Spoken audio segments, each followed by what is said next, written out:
हर हर महादेव दोस्तों, ओम नमः शिवाय। आज की इस वीडियो में हम आपको सुनाएंगे आश्विन मास के कृष्ण पक्ष के रवि प्रदोष व्रत की संपूर्ण व्रत कथा। यह प्रदोष व्रत प्रीत पक्ष में रखा जाता है, इसलिए इसे अत्यंत शुभ फल देने वाला माना जाता है। इस दिन भगवान भोलेनाथ शिव शंकर की पूजा आराधना विशेष रूप से की जाती है।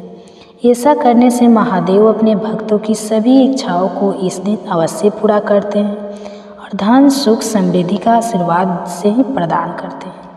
आपसे प्रार्थना है कि यह प्रदोष व्रत कथा आप अंत तक अवश्य सुनें, क्योंकि अधूरी कथा सुनने से पाप लगता है। और यह कथा शुरू होने से पहले हमारे चैनल को सब्सक्राइब करके एक बार कमेंट्स में दिल से हर हर महादेव अवश्य लिखिए। भगवान शिव शंकर और माता पार्वती प्रीत पक्ष में आने वाले इस प्रदोष व्रत की कथा को रवि प्रदोष के दिन सुन रहे सभी भक्तों पर अपनी विशेष कृपा बरसाए। तो आइए अब शुरू करते हैं आश्विन मास के रवि प्रदोष व्रत की कथा, 2024 की व्रत कथा। तो दोस्तों, हर माह की त्रयोदशी तिथि पर शिव जी के निमित्त प्रदोष व्रत किया जाता है। ऐसा माना जाता है कि श्रद्धापूर्वक इस व्रत को करने से मनुष्य के जीवन के सभी कष्ट दूर हो सकते हैं। इस दिन भगवान भोलेनाथ की पूजा करने से भगवान शिव बहुत जल्दी आपसे प्रसन्न हो जाते हैं और बहुत जल्दी उस मनुष्य की इच्छाओं को पूरा करते हैं। प्रदोष व्रत को शिव जी की कृपा प्राप्ति के लिए एक उत्तम तिथि माना जाता है। यह व्रत भगवान शिव और सूर्य देव को समर्पित है। रवि प्रदोष व्रत के दिन भगवान शिव की उपासना के साथ साथ सूर्य देव की उपासना करने से भी मनुष्य को शुभ परिणाम मिलते हैं। शिव पुराण और संकट पुराण के अनुसार इस दिन उपवास रखने से व्यक्ति रोग और दोष आदि से मुक्त रहता है, साथ ही उसे धन संपदा की भी प्राप्ति होती है। रवि प्रदोष व्रत की कथा के अनुसार एक बार परम पावन भागीरथी नदी के तट पर मनुष्यों के कल्याण की इच्छा से ऋषि मुनियों की एक संगत हुई, जिसमें वेद व्यास जी के शिष्य वेद पुराणों के महाज्ञानी श्री सूत जी महाराज श्री हरि विष्णु के नामों का कीर्तन करते हुए पधारते हैं। उन्हें आता हुआ देखकर सुन कांदी 88,000 ऋषि मुनियों ने खड़े होकर श्री सूत जी महाराज को दंडवत प्रणाम किया और उनकी पूजा की। फिर सभी ऋषि गणों और शिष्य गणों ने अपना अपना आसन ग्रहण। इसके बाद कांदी 88,000 ऋषियों ने श्री सूत जी महाराज से यह प्रश्न किया कि मनुष्य के परम मंगल को करने वाले मंगलकारी रवि प्रदोष व्रत को संसार में प्रथम बार किसके द्वारा और क्यों किया गया था, तथा उन्हें इस व्रत को करने का क्या पुण्य लाभ और परिणाम मिला, कृपा करके आप हमें बताएं। तब श्री सूत जी महाराज बोले कि हे ऋषियों, आप सभी भगवान शिव शंकर के महान भक्त हैं। उसकी भगवान महादेव के प्रति भक्ति और निष्ठा के कारण आज मैं आप सबसे रवि प्रदोष व्रत को करने वाले मनुष्यों की कथा कहता हूँ। आप सभी इस कथा को ध्यानपूर्वक सुने, जिसे सुनने मात्र से पाप नष्ट होते हैं और असीम पुण्य की प्राप्ति करके मनुष्य भगवान शिव का प्रिय बनता है। एक ग्राम में अति धन ब्राह्मण निवास करता था। उसकी साध्वी स्त्री प्रदोष व्रत किया करती थी। उसे एक ही पुत्र रत्न था। एक समय की बात है, वह पुत्र गंगा स्नान करने के लिए गया। दुर्भाग्यवश मार्ग में चोरों ने उसे घेर लिया और वह कहने लगे कि हम तुम्हारा अंत नहीं करेंगे, तुम अपने पिता के गुप्त धन के बारे में हमें बतला दो। तब बालक दीन भाव से कहने लगा कि बंधुओं, हम अत्यंत दुखी दीन हैं, हमारे पास धन कहाँ से है। तब चोरों ने कहा कि तेरी इस पोटली में क्या बंधा है। तो बालक ने निसंकोच कहा कि मेरी माँ ने मेरे लिए कुछ रोटियां दी हैं। यह सुनकर चोरों ने अपने साथियों से कहा कि साथियों, यह बहुत ही दीन दुखी मनुष्य है, अतः हम किसी और को लूटेंगे। इतना कहकर चोरों ने उस बालक को जाने दिया। बालक वहाँ से चलते हुए एक नगर में पहुँचा। नगर के पास उसे एक बरगद का पेड़ मिला। वह बालक उसी बरगद के वृक्ष की छाया में सो गया। उसी समय उस नगर के सिपाही अपने राजा के आदेश पर चोरों की खोज में उसी बरगद के वृक्ष के पास पहुँचे और बालक को ही चोर समझकर बंदी बनाकर राजा के पास ले गए। राजा ने भी बिना जांच के उस बालक को कारागार में डालने का आदेश दे दिया। दूसरी ओर जब ब्राह्मणी का लड़का समय से घर नहीं लौटा तब उसे अपने पुत्र की बड़ी चिंता हुई। अगले ही दिन प्रदोष व्रत था। ब्राह्मणी ने प्रदोष व्रत किया और भगवान शिव शंकर से मन ही मन अपने पुत्र की कुशलता की प्रार्थना करने लगी। भगवान शंकर ने उस ब्राह्मणी की प्रार्थना को तुरंत स्वीकार कर लिया।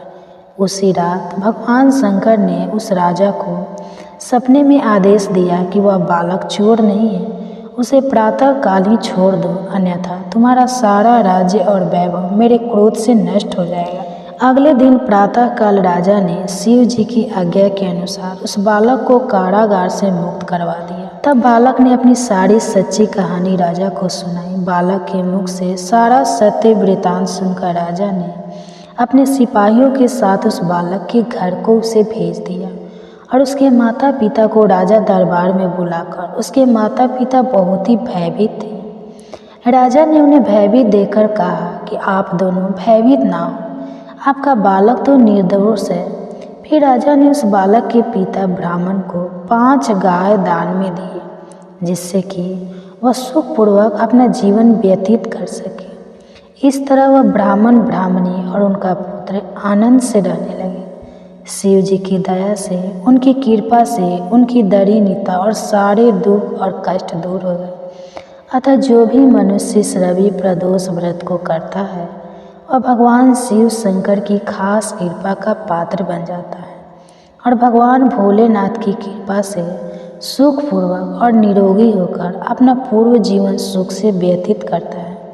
हे भगवान महादेव शिव शंकर, जिस प्रकार आपने निर्धन ब्राह्मण ब्राह्मणी और उनके पुत्र के दुख दरिद्रता और कष्ट हरे, उसी प्रकार आप इस व्रत को करने वाले और इस व्रत की कथा को सुनने वाले सभी भक्तों का भी कल्याण करें। आप सुनिए रवि प्रदोष व्रत की महिमा और व्रत विधि, जिसे सुने बिना प्रदोष व्रत पूरा नहीं होता।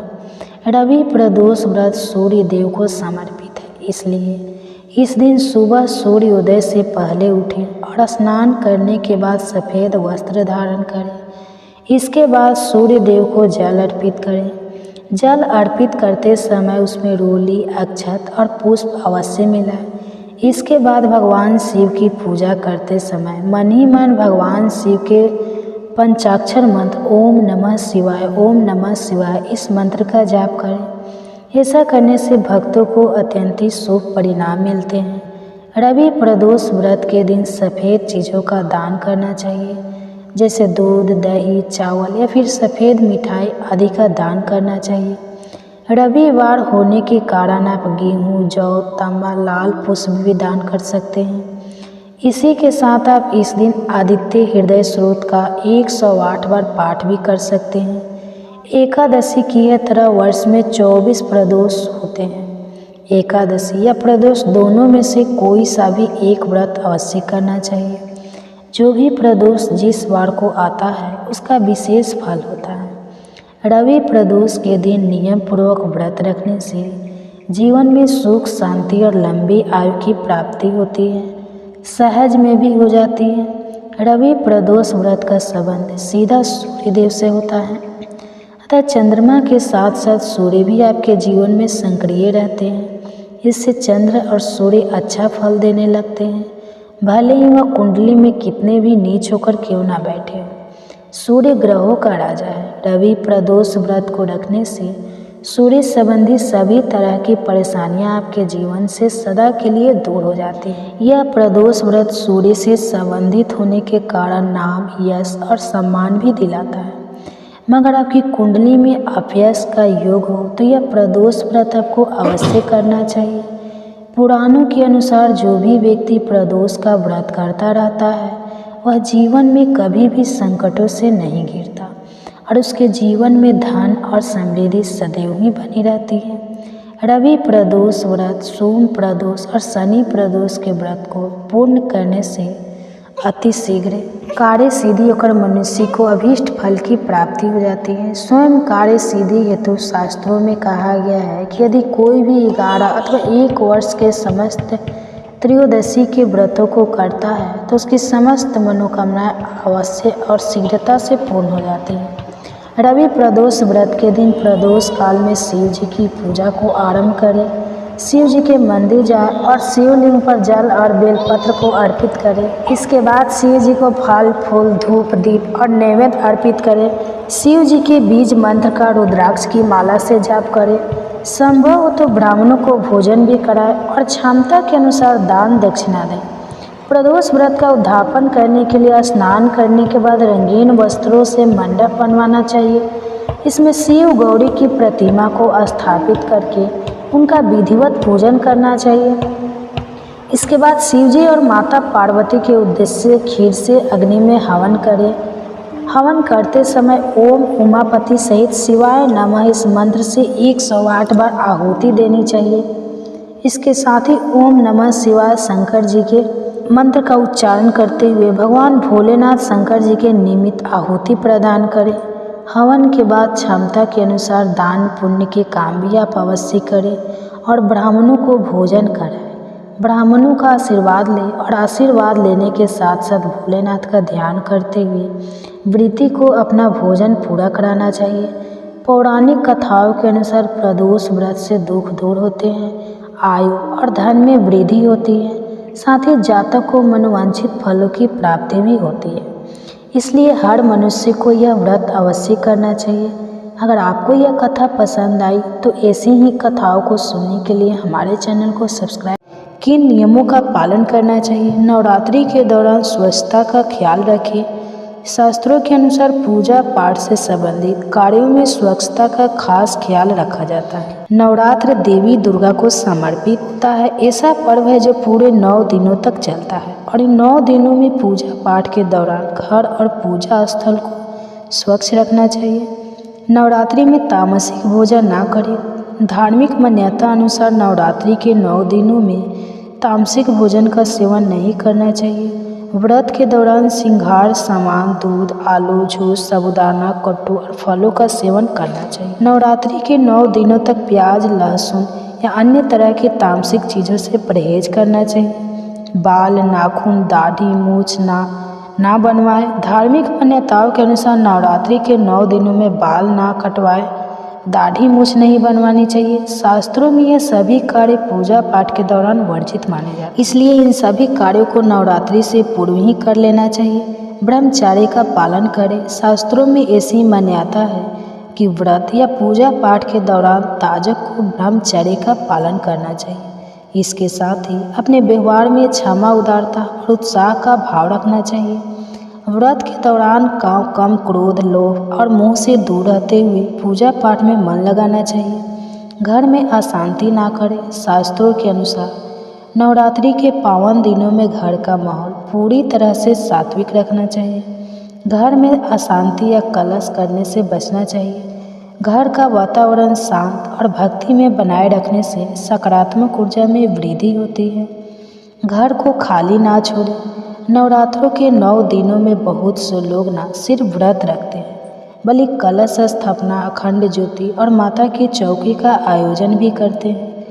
ऐसे में अखंड ज्योति माता की चौकी की घर में किसी को रखना चाहिए, किसी को खाली ना लौटाना। मान्यता है कि नवरात्र के 9 दिनों में माता रानी धरती पर ही रहती है। ऐसे में अगर नवरात्रि के 9 दिनों में कोई भी ज़रूरतमंद व्यक्ति या कोई भिक्षु आपके द्वार पर आए तो उसे खाली ना लौटाए। उसे अपने सामर्थ्य अनुसार कुछ न कुछ दान पुण्य जरूर कराना चाहिए, भोजन कराना चाहिए। नवरात्रि के 9 दिनों के दौरान चमड़े से बनी चीज़ों का प्रयोग ना करें। धार्मिक मान्यता अनुसार पूजा पाठ के कार्यों में चमड़े से बनी चीज़ों का प्रयोग वर्जित होता है। नवरात्र के 9 दिनों में इस बात का ध्यान रखना चाहिए। माँ की पूजा के समय चमड़े या चमड़े से बनी चीज़ों का प्रयोग बिल्कुल ना करें। इन बात का भी ध्यान रखें कि नवरात्रि के पहले दिन शुभ मुहूर्त में कलश स्थापना के बाद व्रत का संकल्प लेकर पूरे 9 दिनों तक माँ दुर्गा की पूजा करनी चाहिए और माँ को लाल पुष्प और श्रृंगार सामग्री अर्पित करनी चाहिए। इससे माता रानी संपन्न होती है। और भक्तों, आपको बता दें कि शास्त्रों के अनुसार अगर हम नवरात्रि के पहले दिन कुछ विशेष कार्य कर लेते हैं तो इससे मन बहुत ही शीघ्र प्रसन्न हो जाती है और फिर हमारी जो भी पूजा होती है, प्रार्थना होती है, माँ उसे बहुत शीघ्र स्वीकार करती है और हमारे जीवन में आने वाली समस्त बाधाओं को दूर करती है। समस्त कामनाओं को पूर्ण करती है। तो आज की वीडियो में हम आपसे बात करने वाला हूँ कि नवरात्रि के पहले दिन हमेशा क्या करें जिससे कि भक्तों माता रानी की कृपा हमें बहुत शीघ्र मिल जाए और हमारे जीवन में सुख समृद्धि धन वैभव की प्राप्ति हो, संतान की प्राप्ति हो, या फिर अगर किसी भी विशेष कामना से अपनी माँ की पूजा आराधना कर रहे हैं, कोई भी आपकी ऐसी कामना है जो चाहते हैं कि माँ शीघ्र ही पूर्ण कर दे, तो नवरात्रि के दिन माँ को शीघ्र प्रसन्न करने के लिए आपको इन 9 बातों का ध्यान जरूर रखना चाहिए। तो भक्तों आपसे निवेदन है कि वीडियो को पूरा जरूर देख लीजिए और अगर आपको आज की वीडियो अच्छी लगे तो लाइक भी कीजिए, शेयर भी कीजिए फैमिली फ्रेंड के साथ। और चैनल पर पहली बार आए हैं, अगर अभी तक हमारे चैनल प्राचीन ज्ञान को सब्सक्राइब करके बेल आइकन को जरूर प्रेस कर लीजिए। इससे यह होगा कि इस तरह की सभी वीडियो को नोटिफिकेशन आपको सही समय पर प्राप्त हो जाएगा। अब भक्तों बात करें कि नवरात्रि के पहले दिन हमें पहला कार्य करना चाहिए कि घर की छत पर आज हमें झंडा जरूर लगाना चाहिए। झंडा मतलब ध्वजा, लाल रंग का त्रिकोण झंडा होता है और उसके ऊपर बना हुआ हो जय माता दी लिखा हुआ हो। यह मार्केट में बहुत आसानी से मिल जाते हैं, नहीं तो आप घर पर भी स्वयं से बना सकते हैं। तो एक झंडा त्रिकोण आप लेकर माँ को पहले उनसे चरणों में अर्पित कीजिए। जब पूजा कर रहे हैं सुबह, तो उसके बाद पूजा के बाद वह झंडा अपने घर की छत पर लगा दीजिए।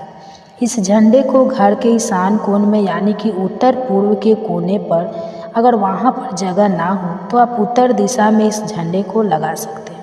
जहाँ भी आप ये ध्वजा लगाते हैं उसके साथ आप ध्यान रखिए कि आप वहाँ पर एक दीपक जरूर प्रज्वलित करें, क्योंकि दोस्तों शारदीय नवरात्रि माता रानी का एक पावन पर्व है और झंडा लगाते समय इससे क्या होगा, इससे यश की वृद्धि होती है। देखिए भक्तों, जब हम झंडा अपने घर पर लगाते हैं तो हमेशा लहराता रहता है, तो यह इस बात का सूचक है झंडा कि आपको जीवन में सफलता की प्राप्ति होगी, यश की प्राप्ति होगी, मान प्रतिष्ठा की प्राप्ति होगी, समस्त प्रकार के सुखों की प्राप्ति होगी। मान सम्मान, यश, प्रतिष्ठा, धन की वृद्धि, सुख समृद्धि, सभी प्रकार की जो चीज़ें हैं वह प्राप्त हो जाती है।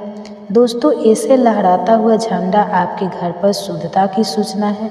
इसलिए 3 अक्टूबर 2024 गुरुवार को नवरात्रि के पहले दिन आपको अपने घर के ईशान कोण में एक लाल रंग का झंडा जरूर लगाना चाहिए।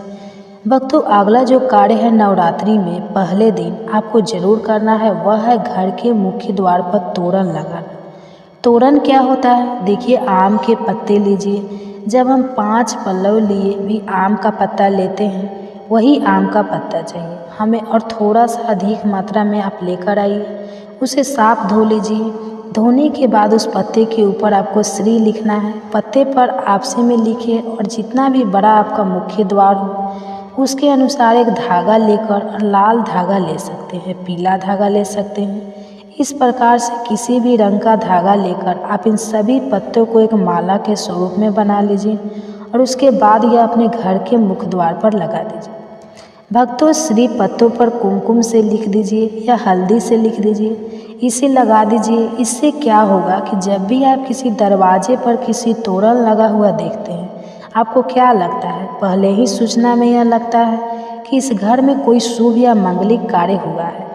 और तो घर पर लगा हुआ है तोरण, घर के मुख्य द्वार पर लगा हुआ है तोरण, आपके घर में शुभता की सूचना देता है, मंगलिक कार्य की सूचना देता है। इस बात की सूचना देता है कि आपसे घर में देवी विराजित है। यह बहुत महत्वपूर्ण होता है नवरात्रि के पहले दिन घर के मुख्य द्वार पर तोरण लगाना, और इसका बहुत ही शुभ फल भी हमें प्राप्त। अगला जो कार्य है, तीसरा कार्य जो हमें नवरात्रि में जरूर करना चाहिए दोस्तों, वह अखंड दीपक प्रज्वलित करना। देखिए अगर घर में हम अखंड दीपक प्रज्वलित करते हैं तो अखंड दीपक प्रज्वलित करने से मन की कोई भी इच्छा हो, अगर आप सोचकर और मन में धारण करके अखंड दीपक प्रज्वलित करते हैं तो आपकी कामना बहुत शीघ्र पूर्ण होती है। लेकिन इसके अलावा दीपक इस बात का प्रतीक है कि आपके घर में किसी भी प्रकार की नकारात्मक ऊर्जा प्रवेश नहीं करेगी और मन से, घर से हर तरह से नकारात्मक ऊर्जा को दूर करता है। दीपक इसलिए अखंड दीपक चैत्र नवरात्रि से पहले लगाना चाहिए और शारदीय नवरात्रि से पहले भी आपको लगाना चाहिए। और नवरात्रि के पहले दिन से लेकर और 9वीं तिथि तक प्रज्वलित किया जाता है, जिससे कि शुभता का घर में वास हो, सकारात्मक ऊर्जा का घर में वास हो। और जहाँ पर सकारात्मक ऊर्जा होती है वहाँ पर सुख, समृद्धि, धन, वैभव की प्राप्ति होती है। और दोस्तों, आपको बता दें कि माँ भगवती वहीं वास करती हैं जहाँ सकारात्मक ऊर्जा रहती है। इसलिए हम घर के मुख्य द्वार पर तोरण लगा रहे हैं ताकि बाहर से मुख्य द्वार से किसी भी प्रकार की नकारात्मक ऊर्जा हमारे घर में प्रवेश ना करे।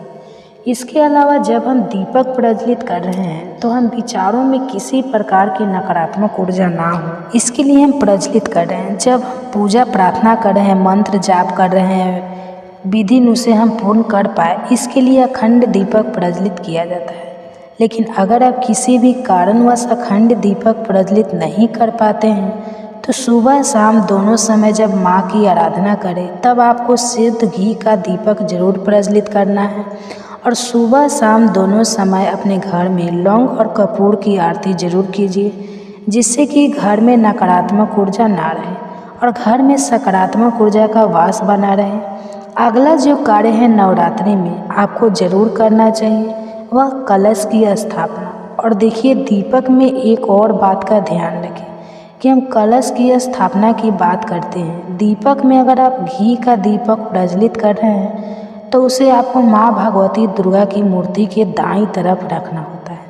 और अगर आप तेल का दीपक प्रज्वलित करते हैं तो माँ भगवती दुर्गा के बाईं तरफ आपको तिल के तेल का दीपक रखना चाहिए।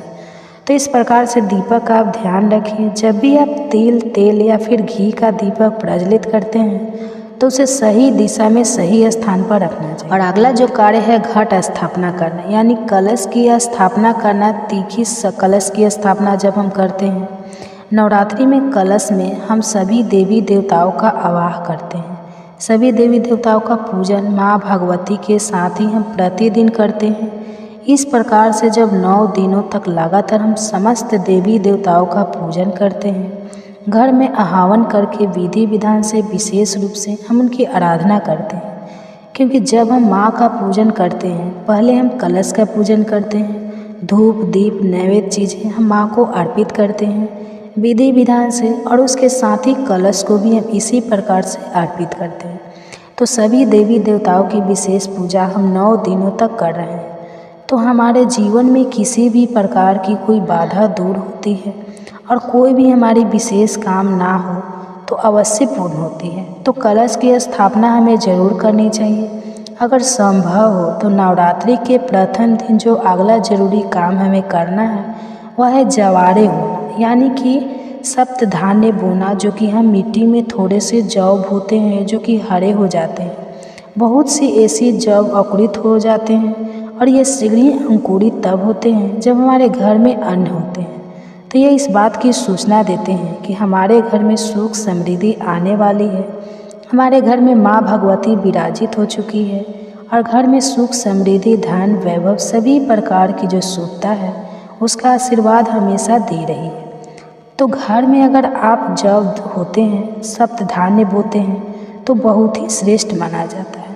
तो भक्तों, नवरात्रि के प्रथम दिन हमें जरूर यह करना चाहिए। और अगला जो शुभ कार्य है जो नवरात्रि के प्रथम दिन आपको जरूर करना चाहिए। वैसे तो बहुत से भक्त नवरात्रि के पूरे 9 दिनों तक व्रत धारण करते हैं। बहुत से भक्त जल पीकर या फिर फलाहार के द्वारा इस व्रत को धारण करते हैं। लेकिन अगर आप पूरे नवरात्रि व्रत धारण नहीं करते हैं तो नवरात्रि के प्रथम दिन आपको व्रत धारण जरूर करना चाहिए। नवरात्रि के प्रथम दिन और अंतिम दिन यानी 9वीं तिथि पर या अष्टमी तिथि पर आपको व्रत जरूर करना चाहिए। तो प्रथम दिन बहुत महत्वपूर्ण है। माँ भगवती दुर्गा की आराधना करते हैं विधि विधान से, उनका आभार करके पूजन कर रहे हैं। तो प्रथम दिन आपको व्रत जरूर करना चाहिए और संभव हो तो पूरे नवरात्र व्रत करना चाहिए। पूरे नवरात्र जब हम व्रत करते हैं, माँ की पूजा आराधना करते हैं, सात्विक के साथ माँ की आराधना करते हैं तो माँ शीघ्र ही प्रसन्न होती है। लेकिन व्रत भी धारण करें जब आप स्वस्थ हो पूर्ण रूप से। अगर आप स्वस्थ नहीं हो, व्रत रखने में असमर्थ हो, तो सिर्फ आप शुद्ध सात्विक भोजन यानी कि बिना लहसुन प्याज का भोजन लेकर माँ का आराधना सुबह शाम करें तो तो सच्चे मन से भक्ति भाव से हम माँ की आराधना करते हैं तो माँ शीघ्र ही प्रसन्न होती है। अगर व्रत धारण किए रखने की अगर आपको शक्ति या सामर्थ्य शारीरिक रूप से नहीं है तो आपको व्रत नहीं रखना चाहिए, लेकिन अगर संभव हो तो पहले दिन फलाहार के द्वारा व्रत धारण जरूर कीजिए। अगला जो जरूरी कार्य है जो नवरात्रि में आपको जरूर करना है, घर के मुख्य द्वार पर दोनों तरफ स्वास्तिक का चिन्ह जरूर बनाएंगे। इससे हर प्रकार की नकारात्मक ऊर्जा हमारे घर में प्रवेश ना करे। इसके अलावा हम दीपक प्रज्वलित कर रहे हैं तो हमारे विचारों में किसी प्रकार की नकारात्मक ऊर्जा ना हो, इसके लिए हम चलित कर रहे हैं। किन बातों का ध्यान रखें इस बारे में बताने से पहले आप सभी से अनुरोध है कि वीडियो को पूरा देखकर अगर अच्छी लगे जानकारी तो लाइक भी जरूर कीजिएगा। साथ ही हमारे चैनल पर हर दिन अपलोड होने वाली नवरात्रि की सभी कथाएं और पूजा विधि की वीडियो भी जरूर देखिएगा। नवरात्रि के पहले दिन की पूजा में आपको अधिक समय लगेगा क्योंकि इस दिन हमें कलश की स्थापना करनी होती है। तो जो भी आवश्यक पूजन सामग्री है उसे आप पहले से ही तैयार करके रख लें ताकि आपको पूजा में बार बार उठना ना पड़े या किसी भी सामग्री के लिए परेशान ना होना पड़े। तो सबसे पहले हम स्नान घर में गंगाजल छिड़क कर शुद्ध कर लेंगे। अब उत्तर या पूर्व दिशा की ओर मुँह करके हम पूजा की तैयारी करेंगे। पूजा करने के लिए एक चौकी की स्थापना करनी होती है। जहाँ पर आप चौकी रख रहे हैं उस जगह को आप गंगाजल छिड़क कर शुद्ध कर लें। गाय के गोबर से लीप सकते हैं या गेरू आदि से भी वहाँ पर गेरुआ लगाकर आप सुंदर रंगोली बना सकते हैं, सुंदर मंडप सजा सकते हैं और फिर वहाँ पर चौकी के ऊपर लाल या पीला वस्त्र बिछाएं। और आज के दिन जो कलश की स्थापना की जाती है उसके लिए तांबे या किसी भी धातु का या मिट्टी का लोटा, मिट्टी का कलश इस्तेमाल कर सकते हैं।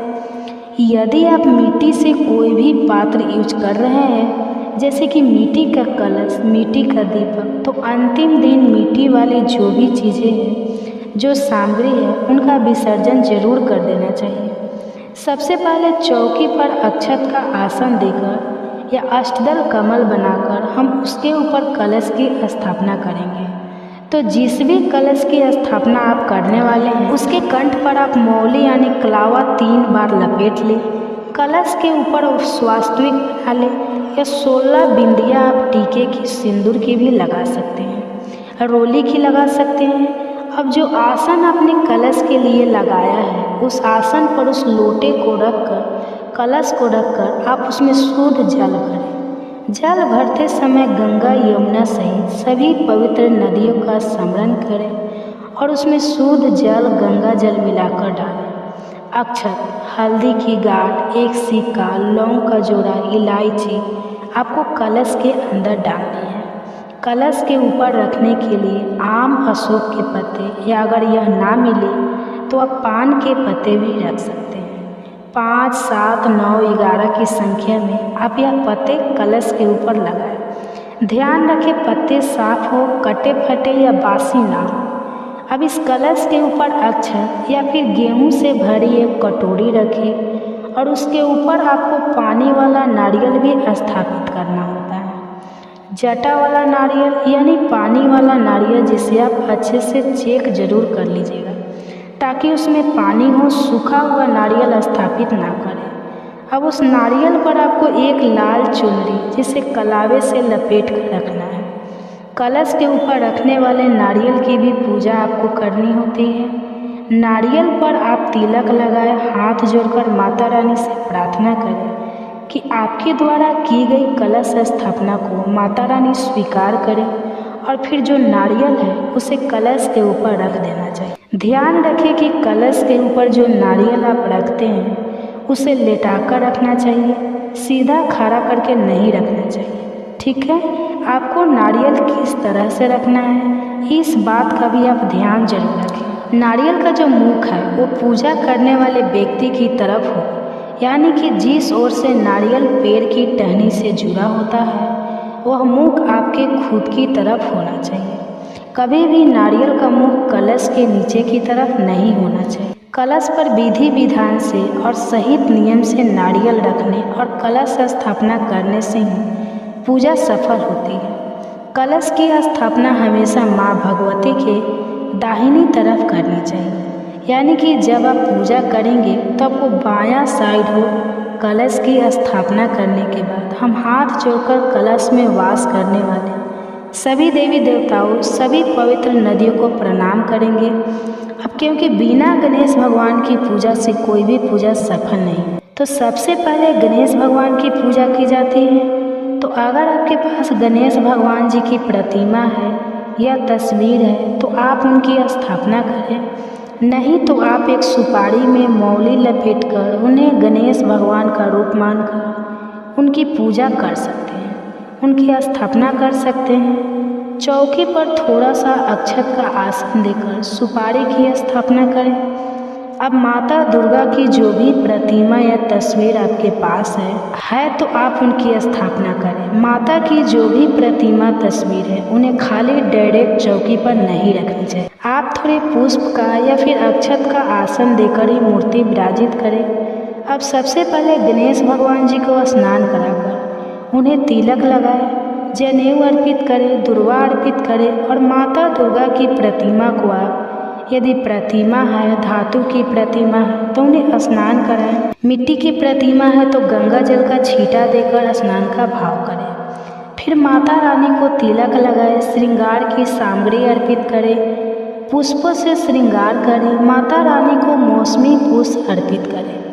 सुहाग के सामग्री में आप लाल चुनरी, सिंदूर या फिर बिछी चूड़ी, बिंदी, जो भी आप श्रृंगार की सामग्री अर्पित करना चाहते हैं, माता रानी को प्रेम से अर्पित करें। कहते हैं कि नवरात्रि की पूजा में हम 9 दिन तक पूजा करते हैं, तो सभी 9 ग्रहों का भी पूजन किया जाना चाहिए, जिससे कि कुंडली में अगर किसी भी ग्रह से कोई अशुभ प्रभाव हो रहा हो, कोई ग्रह की पीड़ा प्राप्त हो रही हो, तो वह पीड़ा दूर हो जाती है या बहुत हद तक शांत हो जाती है।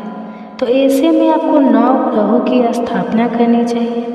अगर आपके पास 9 ग्रह यंत्र है तो आप केवल 9 ग्रह यंत्र को कलश के पास रखकर तब पूजन कर सकते हैं। नहीं है तो आप चौकी पर ही 9 जगह पर थोड़े थोड़े से अक्षत का आसन देकर उन पर जो सुपारी आती है, 9 सुपारी, ध्यान रखें सुपारी सही होनी चाहिए, खंडित नहीं होनी चाहिए, और उन सुपारी वाला आपने लगाए हैं उन पर विराजित करें। सुपारी वाला कर 9 ग्रह स्तोत्र का, 9 ग्रह मंत्र का भी जाप आपको करना है। अब धूप दीप जलाकर माता रानी के समक्ष हाथ में जल और पुष्प लेकर व्रत रखने का या नवरात्रि की पूजा करने का संकल्प लेना चाहिए। श्री दुर्गा सप्तमी का पाठ यदि आप प्रारंभ करना चाहते हैं तो पाठ करने का भी संकल्प लेना चाहिए।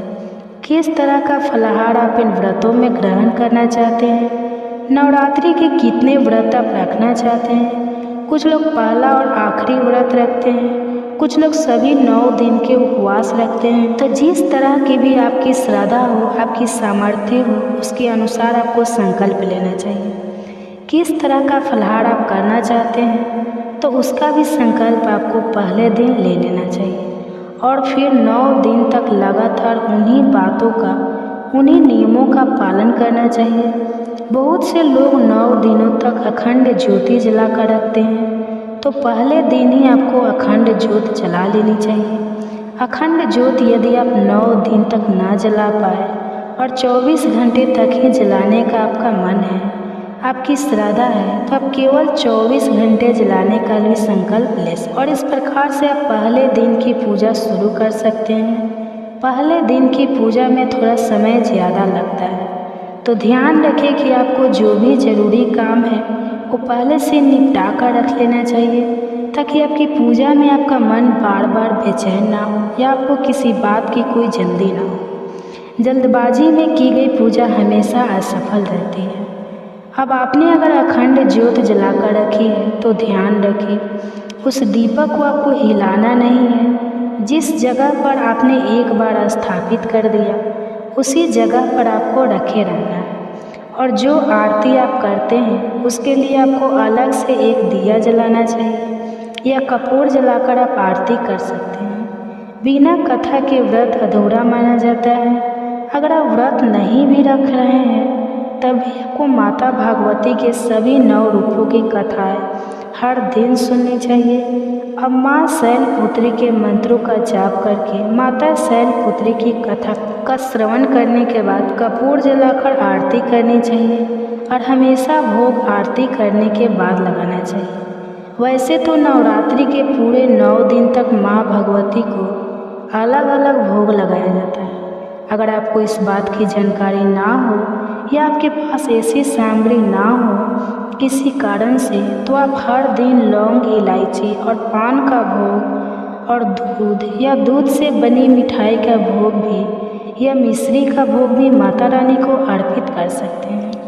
मन में यदि श्रद्धा हो तो माता रानी हर अभाव को स्वीकार करके जो भी आपने उन्हें प्रेम से अर्पित किया है उसे स्वीकार कर लेती है।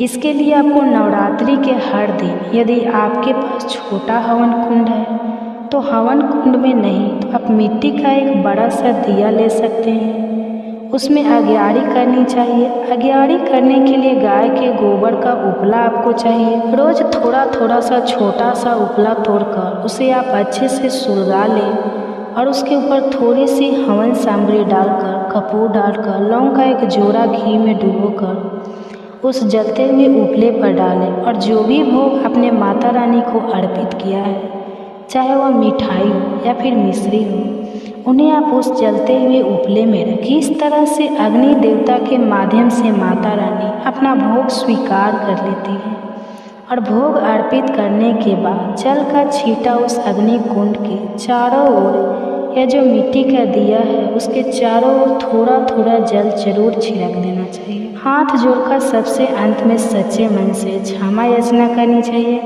ताकि पूजा पाठ में किसी तरह की कोई गलती हो गई हो, कुछ कमी अधिक हो गया हो तो उसके लिए माता भगवती आपको क्षमा कर सके। इस तरह से सुबह की पूजा की जाती है। दिन भर उपवास रखने के बाद शाम को एक बार फिर से विधि विधान से पूजा करनी चाहिए।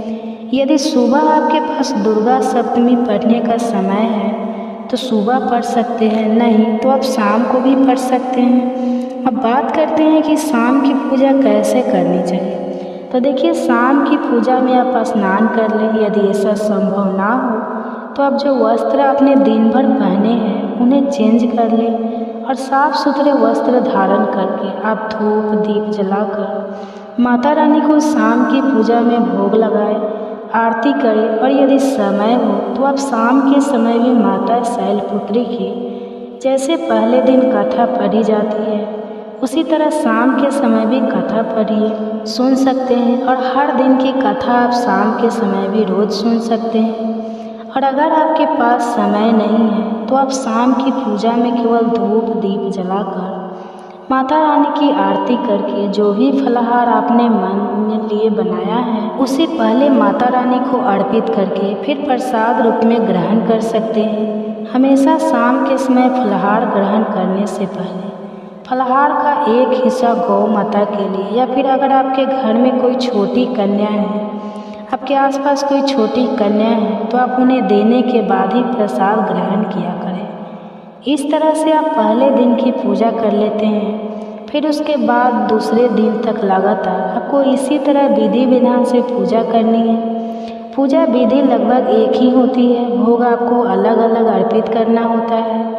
यदि भोग आप हर दिन अलग अलग तरह का नहीं अर्पित कर पाते हैं तो जैसा मैंने आपको बताया वो भी आप कर सकते हैं। ध्यान रखें कि सुबह और शाम आपको पूजा जरूर करनी चाहिए। इस तरह से आप नवरात्रि की पूजा करके अपने व्रतों को सफल बना सकते हैं।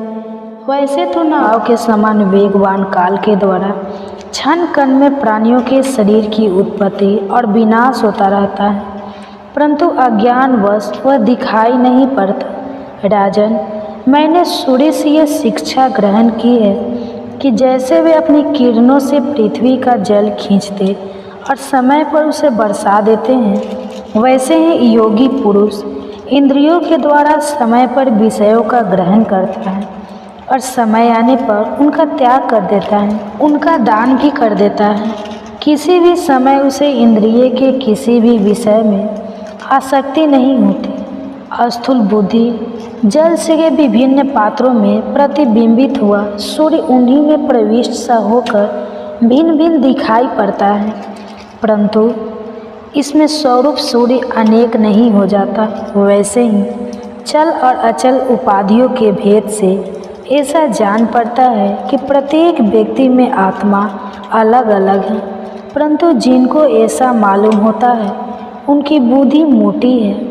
असल बात तो यह है कि आत्मा सूर्य के समान एक ही है, स्वरूप उसमें कोई भेद नहीं है। राजन, कहीं किसी के साथ अत्यंत स्नेह अथवा आसक्ति ना करनी चाहिए, अन्यथा उसकी बुद्धि अपना स्वतंत्र खोकर दीन हो जाएगी और उसे कबूतर की तरह अत्यंत क्लेश उठाना पड़ेगा। राजन, किसी जंगल में एक कबूतर रहता था। उसने एक पेड़ पर अपना घोंसला बना रखा था। अपनी मादा कबूतरी के साथ वह कई वर्षों तक उसी घोंसले में रहा।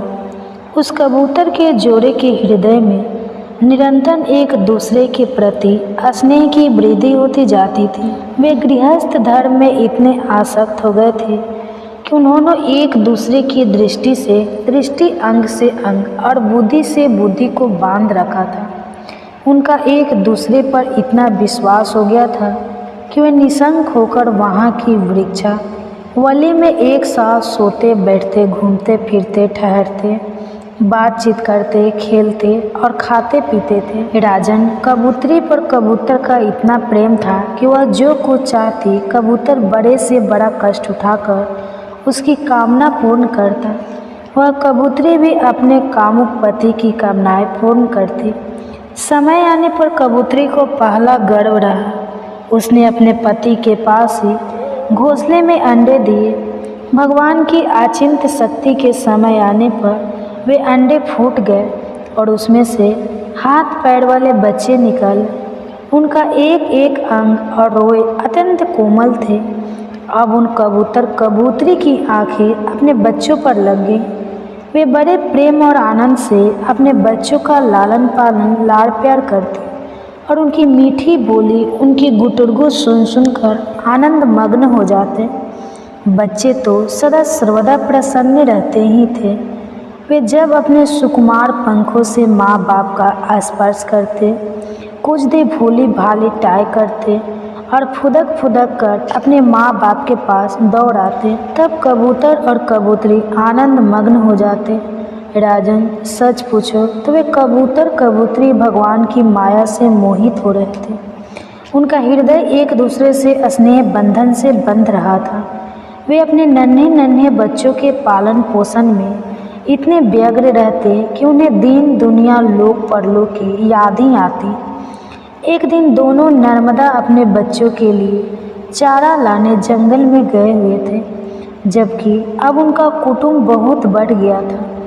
वे चारों के लिए चीर काल तक जंगल में चारों ओर विचरते रहते। इधर एक बहेलिया घूमता घूमता संयोग से उनके घोंसले की ओर आ निकला। उसने देखा कि घोंसले के आसपास कबूतर के बच्चे फुदक रहे हैं। उसने जाल फैलाकर उन्हें पकड़ लिया। कबूतरी बच्चों को खिलाने पिलाने के लिए हर समय उत्सुक रहा करती थी। अब वे चारा लेकर अपने घोंसले के पास आए। कबूतरी ने देखा कि उसके नन्हे नन्हे बच्चे उसके हृदय के टुकड़े जाल में फंसे हुए हैं और दुख से चे चे कर रहे हैं। उन्हें ऐसी स्थिति में देखकर कबूतरी के दुख की सीमा न रही और रोती चिल्लाती उनके पास दौड़ गई। भगवान की माया से उसका चित्त अत्यंत दीन दुखी हो रहा था। वह उमड़ हुए स्नेह की रस्सी से जकड़ी हुई थी। अपने बच्चों को जाल में फंसा देखकर उसे अपने शरीर की भी सूध बूझ ना रही और वह स्वयं ही जाकर जाल में फंस गई। जब कबूतर ने देखा कि मेरे प्राणों से भी प्यारे बच्चे जाल में फंस गए हैं और मेरी प्राण प्रिय पत्नी भी उसी दशा में पहुंच गई है, तब वह अत्यंत दुखित होकर विलाप करने लगा। सचमुच उस समय उसकी दशा अत्यंत दयनीय थी। मैं अभागा हूँ, दुर्मति हूँ, हाय हाय, मेरा तो सत्यानाश हो गया। देखो देखो ना, मुझे अभी तृप्ति हुई और ना मेरी आशाएं ही पूरी हुई।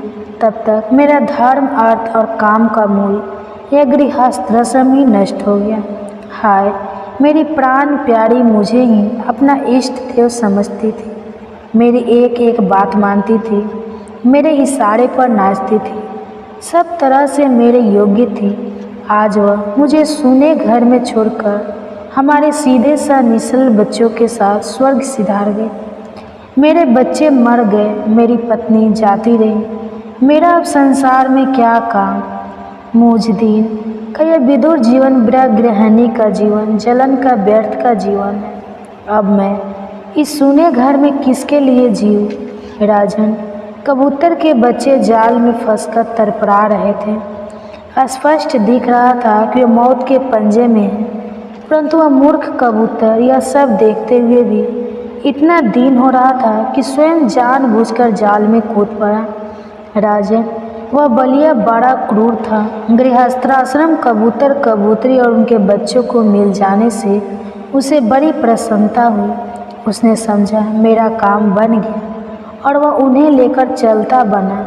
जो कुटुंबी है, विषयों और लोगों के संग साथ में ही जिसे सुख मिलता है, वह अपने कुटुंब के भरण पोषण में ही जो सारी सुध बुध खो बैठता है, उसे कभी शांति नहीं मिल सकती।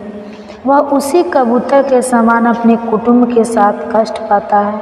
यह मनुष्य शरीर मुक्ति का खुला द्वार है। इसे पाकर भी जो कबूतर की तरह अपनी घर गृहस्थ में ही फंसा हुआ है, वह बहुत ऊंचे चढ़कर गिर रहा है। शास्त्र की भाषा में वह आड़ू है। तो इसी के साथ यह अध्याय समाप्त हुआ। इसके आगे की कथा मैं कल के अध्याय में सुनाऊंगा। साधारण दान सीता देखकर वे लज्जित हो गए हो। उनके यज्ञ में प्राप्त पुरोट के रसास्वादन में सदा आसक्त होने के कारण देवतागण कभी भी प्रतिष्ठानपुर को छोड़कर बाहर जाते ही नहीं थे। उनके दान के समय छोड़े हुए जल की धारा प्रताप रूपी तेज और यज्ञ के धुएं से पुष्ट होकर मेघ ठीक समय पर वर्षा किया करते थे। उस राजा के शासनकाल में खेती में होने वाले 6 प्रकार के उपद्रवों के लिए कहीं भी थोड़ा सा स्थान मिलता ही नहीं था और अच्छी नीतियों का चारों ओर प्रसार हुआ करता था। वे बावली कुएं और पोखरे खुदवाने के बहाने मानो प्रतिदिन पृथ्वी के भीतर की निधियों का अवलोकन किया करते थे। एक समय राजा के दान तप यज्ञ और प्रजा पालन से संतुष्ट होकर स्वर्ग के देवताओं ने वर देने के लिए धरती पर आए। वे कमल नाल के समान उज्ज्वल हंसों का रूप धारण कर अपने सुंदर पंख हिलाते हुए आकाश मार्ग से चलने लगे। बड़ी उतावली के साथ उड़ते हुए वे सभी हंस आपस में बातचीत भी करते जाते थे। उन्हीं में से भाद्राक्ष और आदि 2-3 हंस बड़ी तेजी से उड़कर आगे निकल गए। तब पीछे वाले हंसों ने आगे जाने वाले को संबोधित करके कहा, अरे भाई भद्रा, सब तुम लोग तेजी से चलकर आगे क्यों जाओगे? यह मार्ग तो बड़ा दुर्गम है, इसमें हम सबको साथ मिलकर ही चलना चाहिए। क्या तुम्हें दिखाई नहीं देता? यह सामने ही पुण्य मूर्ति महाराज जन का तेज पुंज अत्यंत स्पष्ट रूप से प्रकाशमान हो रहा है। उस तेज से भस्म होने की आशंका है, इसलिए सावधान होकर चलना चाहिए।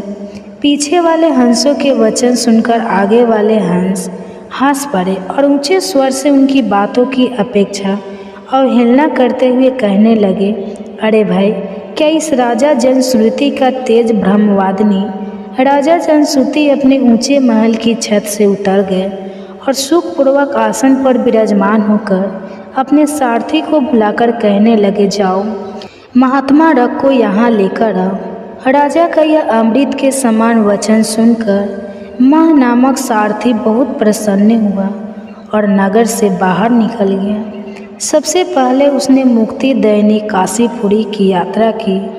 उसके बाद जहाँ जगत के स्वामी भगवान विश्वनाथ मनुष्य को उपदेश दिया करते हैं, उसके बाद वह गया क्षेत्र में पहुँचा जहाँ प्रफुल्ल नेत्रों वाले भगवान गदाधर संपूर्ण लोक का उद्धार करने के लिए निवास किया करते हैं। इसके बाद नाना प्रकार के तीर्थों में भ्रमण करता हुआ वह सारथी पंपा नासनी मथुरापुरी में पहुंच गया। यह भगवान श्री कृष्ण का आदि स्थान है जो परम महान और मोक्ष प्रदान करने वाला है। वेद और शास्त्रों में वह तीर्थ त्रिभुवन पति भगवान गोविंद के अवतार स्थान के नाम से प्रसिद्ध है। नाना प्रकार के देवता और ब्रह्मा ऋषि उसका दर्शन सेवन किया करते हैं। मथुरा नगर कालिंदी अर्थात यमुना के किनारे शोभा पाता है। उसकी आकृति अर्ध चंद्र के समान लगती है। वह सब तीर्थों के निवास से परिपूर्ण है। परम आनंद प्रदान करने के कारण बहुत सुंदर लगता है। गोवर्धन पर्वत के होने से मथुरा मंडल की शोभा और भी बढ़ गई। वह पवित्र वृक्षों और लताओं से घिरा हुआ है। उसमें 12 वन है। वह परम पयम